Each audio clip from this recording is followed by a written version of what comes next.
Morning, boys and girls. Today I am going to read Monday and Tuesday's shared readings.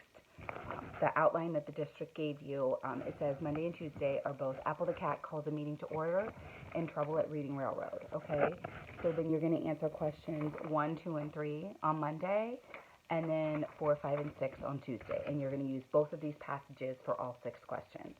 Okay, so if you want to grab these, I'm going to read them to you. And then I have a video for Wednesday and Thursdays, shared readings, and then Friday, shared readings, okay? So I'm going to read these to you along with the questions, so then you can go ahead and answer the questions like we do in class, okay?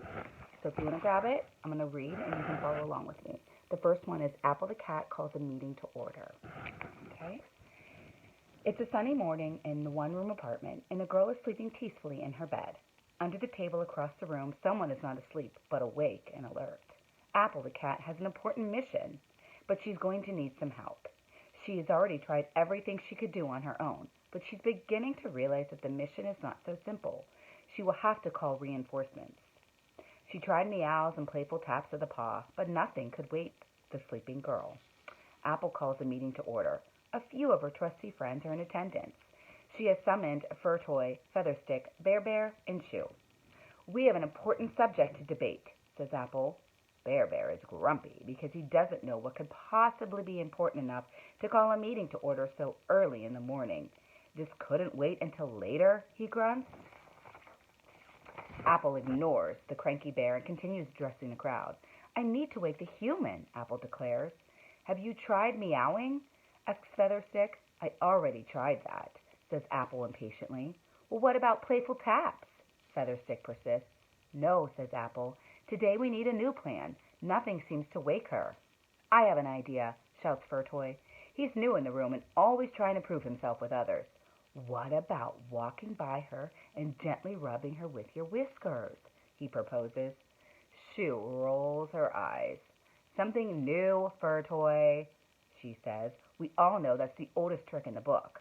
Well, how about you just pounce on her, says Bear, growing annoyed. All he wants to do is go back to sleep. The rest shoo him out of the meeting. Everyone knows pouncing is no longer allowed. Okay, I've got it, announces Featherstick proudly, primping his few feathers. It has to be something loud enough, right? Go on, says Apple. What about all these new plates she just bought? What if we broke one? She would be so mad, says Apple, dismissing the plan. There's no way we can get away with that. We would be in trouble forever, and anyway, she would probably blame it all on me. I promise to take some responsibility, says Furtoy, puffing up his chest. Not me, huffs Bear from across the room. Nobody asked you, Bear, says Shoe. She begins tying up her laces. Wait, Shoe, do you think this is a good idea? Says Apple. When Shoe ties up her laces, everyone knows she means business. I don't know. It could work, she admits. Plus, what does she need with all those dishes for? What does she need all those dishes for? Apple thinks about it. She doesn't want to upset the girl, but she really needs to wake her. Wait just a minute here, says Bear from a few feet away. What is so important you can't possibly wait for her to wake up?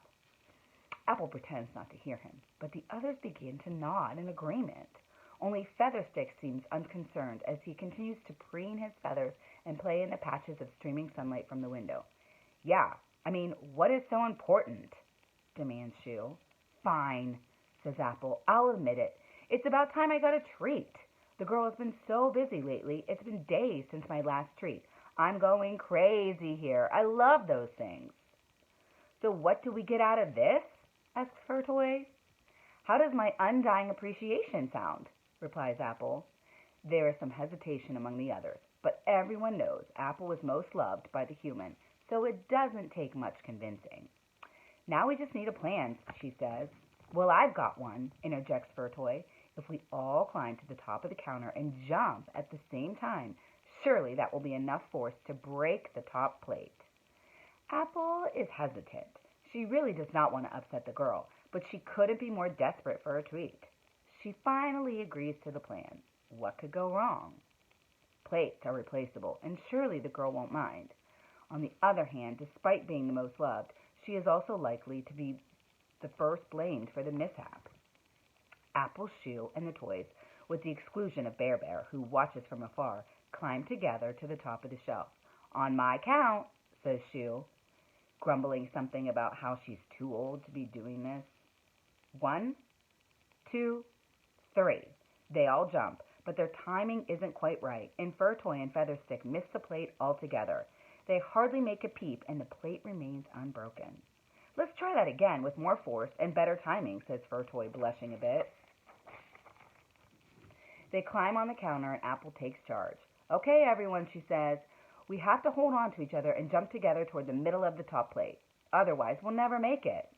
On the count of 3, they jump again. And again, nothing happens. Wait, says Bear from where he's watching. That's never going to work. You have to shove the darn thing on the floor. You know he's right, agrees Shoe reluctantly. The rest nod in solemn agreement. Okay, says Apple. I can probably handle this one on my own, but I have to know you guys have my back. They nod again, furiously. Apple creeps to the top of the shelf and then slowly down to the stack of plates.